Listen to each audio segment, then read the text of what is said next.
This is Obito Uchiha, one of the most popular এবং broken character. পুরো anime হিস্ট্রিতে Obito এমন একটা character যাকে সেই সমস্ত ছেলেরা রিলেট করতে পারবে যারা কাউকে সত্যিকারে ভালোবেসেছে। ছ্যাঁকাখোর টাইপের ছেলেরা নিজের ভালোবাসার মানুষকে পাওয়ার জন্য, তার সাথে কিছু সময় থাকার জন্য যা ইচ্ছা তাই করতে পারে, এটার জন্য পুরো দুনিয়াকে ধ্বংস করতে হোক না কেন। ওবিতো কিন্তু ছোটবেলা থেকে এমন ছিল না। ওবিতোর ছোটবেলা ছিল অনেকটা নারুতোর মতোই, ওই একই স্বপ্ন, সবার অবহেলা, একাকিত্ব। ওবিতোর কাছেও কিন্তু নারুতোর মতো পোটেনশিয়াল ছিল হোকাগে হওয়ার, কিন্তু ওবিতোর সাথে ঠিক কি এমন হলো যে সে রিয়েল হিরো থেকে রিয়েল ভিলেন হয়ে গেল। সবার আগে আমরা ওবিতোর সেই রং ডিসিশনের কথা বলি যেটা কিনা তাকে একটা ব্রোকেন ভিলেন বানিয়ে দিয়েছিল। ওবিতো ছোটবেলা থেকে তার দাদিমার সাথে থাকতো, তার মা বাবাকে নিয়ে সে কিছুই জানতো না। ওবিতো চাইতো হোকাগে হতে, এটার জন্য সে নিনজা একাডেমিতেও জয়েন করে। সেখানে তার সাথে দেখা হয় রিন নোহারা এবং কাকাশি হাটাকে। নিনজা একাডেমিতে কাকাশির স্কিল ওবিতোর থেকে অনেকটাই বেটার ছিল, এজন্য ওবিতো কাকাশিকে দেখে হিংসাও করত। অন্যদিকে রিনের উপর ওবিতোর একটা ওয়ান সাইডেড লাভ গ্রো হয়, কিন্তু এই বিষয়টা ওবিতো কখনো রিনকে বলতেই পারেনি। গ্রাজুয়েশন কমপ্লিট করার পর তাদের জায়গা হয় টিম 7 এ মিনাতোর আন্ডারে। কাকাশি ওবিতোর থেকে সব দিক থেকে ভালো হয়, রিনের সব অ্যাটেনশন কাকাশির দিকেই থাকতো, আর এই বিষয়টা ওবিতোর একদমই পছন্দ ছিল না। এজন্য ওবিতো আরো বেশি ট্রেনিং করতে থাকে যাতে করে রিনও তাকে অ্যাটেনশন দেয়। এরপর আমাদের টিম 7 কে একটা মিশন দেওয়া হয়। এই মিশনের মধ্যে কাকাশিকে বাঁচানোর জন্য ওবিতো নিজেকেই স্যাক্রিফাইস করে দিয়েছিল। এই ইনসিডেন্টের পর সবাই ভেবেছিল ওবিতো মারা গেছে, কিন্তু হোয়াট জেৎসু সেখান থেকে ওবিতোকে বাঁচিয়ে মাদারার কাছে নিয়ে যায়। আর এখান থেকে শুরু হয়ে যায় ওবিতোর করা সবচেয়ে বড় মিস্টেক। মাদারা কোনোভাবে হাসিরামা সেল দিয়ে ওবিতোকে হিল করে ফেলে। মাদারা ওবিতোকে ম্যানিপুলেট করার জন্য বলে, Wake up to reality. Nothing ever goes as planned in this accursed world. The longer you live, the more you will realize that the only things that truly exist in this reality are merely pain, suffering, and futility. এখন পর্যন্ত Obito mother কোনো কথাই বুঝে না। Obito শুধুমাত্র চেয়েছিল খুব দ্রুত ঠিক হয়ে কোন হাতে ব্যাক করতে, পুরো টিম 7 এর সাথে আবারও আগের মতো সময় কাটাতে। পরবর্তীতে মাদার ওবিতোকে তার ইনফিনিট সুকুমি ড্রিমের কথাও বলে, কিন্তু ওবিতো তখন মাদারাকে না করে দেয়। এরপর আর কি, তোমরা সবাই জানো মাদারা ওবিতোকে ম্যানিপুলেট করে। মাদারা এমন একটা সিচুয়েশন ক্রিয়েট করে যে ওবিতোর সামনে ওবিতোর ভালোবাসার মানুষ রিন নোহারাকে তারই বেস্ট ফ্রেন্ড কাকাশি হাটাকে মেরে ফেলছে। এই দৃশ্য দেখার পর পরই ওবিতো একেবারে ভিলেন হয়ে যায়। ওবিতো কিন্তু খুব ভালো করে জানতো এতে কাকাশির কোনো দোষ নেই। রিনই ইচ্ছা করে কাকাশির চিদের সামনে চলে এসেছিল, অনেকটাই সুইসাইডের মতো। এই জন্য ওবিতো সব দোষ দেয় পুরো শিনোবি সিস্টেম এবং রিনের উপর। ইয়েস, ওবিতো রিনকেই দোষ দেয়। ওবিতোর কাছে মনে হয় রিন তাকে বিট্রে করেছে, রিন নিজেই নিজের লাইফকে স্যাক্রিফাইস করে তাকে ধোকা দিয়েছে। ওবিতোর কাছে রিন এমন একটা মানুষ ছিল যার কোনো অধিকারই ছিল না তার লাইফ থেকে চলে যাওয়ার। পরবর্তীতে ওবিতো রিনকে পাওয়ার জন্য, রিনের সাথে থাকার জন্য ইনফিনিট সুকুমির প্ল্যান করতে থাকে। আর এটাই ছিল ওবিতোর করা সবচেয়ে বড় ভুল, নিজের ইমোশনকে কন্ট্রোল করতে না পারা। এই বিষয়টার জন্য শুধুমাত্র ওবিতো নয়, পুরো শিনোবি ওয়ার্ল্ডের ডেস্টিনি চেঞ্জ হয়ে যায়। জন্ম হয় এক হার্ট ব্রেকিং ভিলেনের। Now go on. Until the time when I will be revived. You shall be. Who are you? I am Madara Uchiha. What? I don't believe it! It's just as I expected.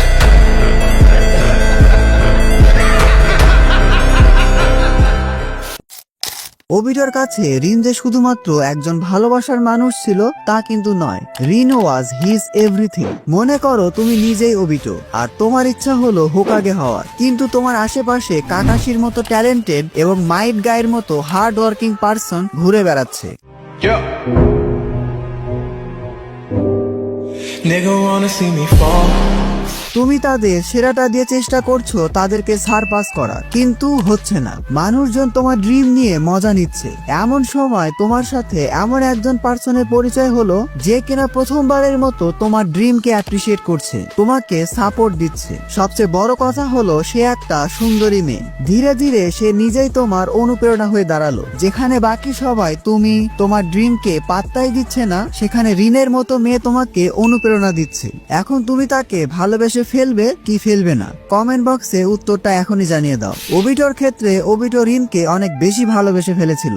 এখন সেই রিনকেই ওবিটোর চোখের সামনে মেরে ফেলা হয়েছিল, তাও কার হাতে? ওবিটোরই best friend, যাকে সে সবচেয়ে বেশি ভরসা করত, যার জন্য সে নিজের লাইফকেই স্যাক্রিফাইস করে দিয়েছিল, কাকাশির হাতে। ওবিটো কাকাশির জন্য যখন নিজের লাইফ স্যাক্রিফাইস করে দিয়েছিল, সেটা যে শুধুমাত্র ফ্রেন্ডশিপের জন্য ছিল তা কিন্তু নয়। কাকাশি যাতে রিনকে সব ধরনের বিপদ থেকে রক্ষা করতে পারে এজন্য, কারণ ওবিটো তখন অনেক বেশি উইক ছিল আর কাকাশি তার থেকে রিনের জন্য সব দিক থেকে বেটার ছিল। এজন্য সে কাকাশির জন্য নিজের লাইফকে স্যাক্রিফাইস করে দিয়েছিল।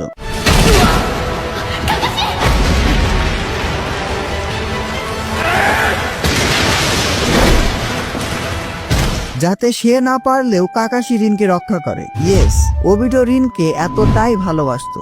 এবার বিষয়টা তোমাদের একটু পরিষ্কার করে বলি, ওবিটো আসলে কি চেয়েছিল।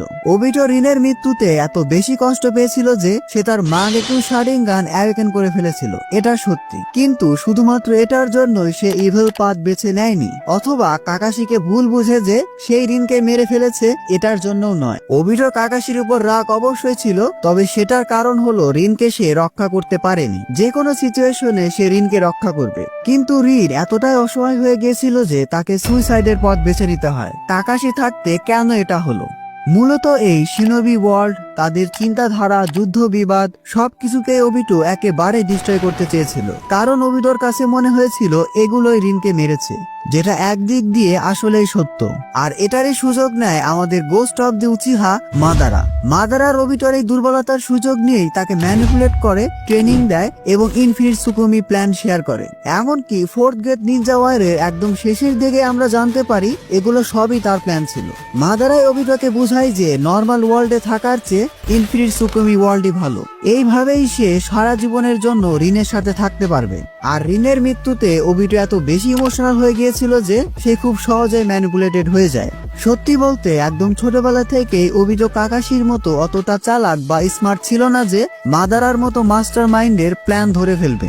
ব্যাস, এরপরে ওবিটো মাদারার হাতের পুতুল হয়ে যায় এবং ইনফিনিট সুকুমি প্ল্যান নিয়ে কাজ করতে শুরু করে, তাও আবার মাদারারই পরিচয় নিয়ে। সো ওবিটো আসলে পুরো শিনোবি ওয়ার্ল্ডকেই ঠিক করতে চেয়েছিল, তবে সেটা শুধুমাত্র রিনের সাথে থাকার জন্য নয়, বরং পুরো পৃথিবীর মানুষকেই যাতে তার মতো এত কষ্ট পেতে না হয় এজন্য।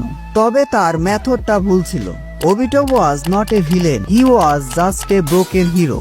যাই হোক, পরবর্তীতে ওবিটো ঠিক কি কি করেছিল তা তোমরা সবাই জানো। এগুলো ডিসকাস করে ভিডিওটা আর বড় করতে চাই না। নারুতোর লাইফ এতটা পেইনফুল হওয়ার জন্য কিন্তু ওবিটোই দায়ী, কিন্তু পরবর্তীতে ওবিটো নিজের ভুল বোঝার পর সেই নারুতোকে বাঁচানোর জন্য নিজের লাইফ স্যাক্রিফাইস করে দিয়েছে। ওবিটোর এই পুরো লাইফ থেকে আমরা রিয়েল লাইফে অনেক কিছু শিখতে পারি। It's never too late to choose the right path. তোমার সাথে লাইফে অনেক অন্যায় হতেই পারে, আর সেটার প্রভাবে তুমিও খারাপ দিকে যেতেই পারো, কিন্তু তার মানে এই নয় যে তোমাকে সেই খারাপ পথেই থাকতে হবে। যখনই তুমি বুঝতে পারবে তুমি আসলে খারাপ দিকেই ছিলে, তখন তোমার প্রথম কাজ হলো ভালো দিকে ফিরে আসা। Just like our broken hero Obito Uchiha. দেখো, ফোর্থ গ্রেড নিনজার সময় মাদারা যখন ওবিটোকে বিট্রে করে, তখন ওবিটোর কাছে সবকিছু একদম কাচের মতো পরিষ্কার হয়ে যায়। ওবিটো বুঝতে পারে সে কোনোহা ভিলেজ এবং তার নিজের পার্টনারদের সাথেই কতটা অন্যায় করেছে, এবং সে এই বিষয়টা শুধরেও নেয়। পরবর্তীতে বাকি সব শিনোবিদের সাথে মিলে সে মাদারাকে হারাতে হেল্প করে। এমনকি কাগুয়া উচ্চচুকে হারানোর জন্য ওবিটো গুরুত্বপূর্ণ ভূমিকা পালন করেছিল। ওবিটো যদি কাকাশিকে তার ডাবল মাঙ্কিউ শারিঙ্গানের পাওয়ার না দিত, কাকাশি কখনোই সুসানো ইউজ করতে পারতো না। আর কাকাশি সুসানো ক্রিয়েট করতে না পারলে পুরো টিম 7 মিলেও কাগুয়াকে হারাতে পারতো না। এমনকি নিশ্চিত মৃত্যু জেনেও সে কাকাশি এবং নারুতোকে নিজের লাইফ স্যাক্রিফাইস করে বাঁচিয়েছিল। ওবিটোর কাছে মনে হয়েছিল তার পাপের প্রায়শ্চিত্ত করার জন্য এটাই বেস্ট ওয়ে। সত্যি বলতে ওবিটো ছিল নারুতোরই ডার্ক ভার্সন। যাই হোক, আজকে ভিডিওটি এ পর্যন্তই। ভিডিওটি ভালো লাগলে ভিডিওটিতে এখন একটি লাইক দিয়ে চ্যানেলটি সাবস্ক্রাইব করে ফেলো। Don't subscribe if you are not an anime fan. See you in next video.